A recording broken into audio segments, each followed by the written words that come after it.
Well, you won't need a passport for today's recipe, although the aroma and taste will make you feel like you're sitting at a sidewalk bistro in Tuscany.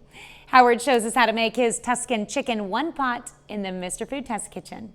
I know this might sound crazy, but I want you to close your eyes and imagine you're having dinner al fresco style in a small bistro in Tuscany.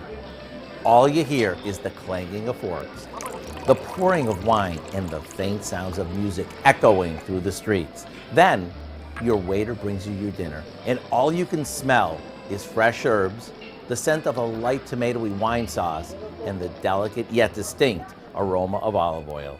Okay, now open your eyes. If this sounds good to you, then you're gonna love what we're making today. It's a Tuscan-style chicken dish that goes together like this.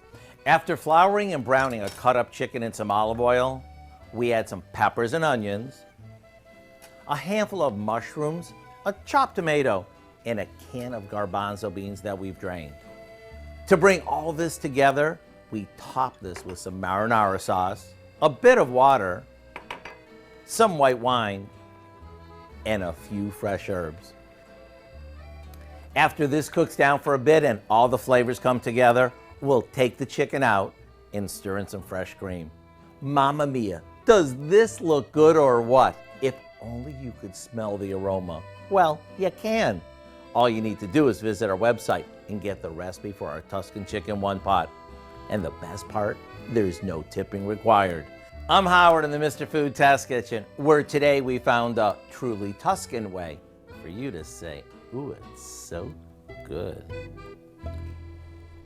And I'm officially hungry now. You can find this recipe along with a lot more good food from the Mr. Food Test Kitchen online.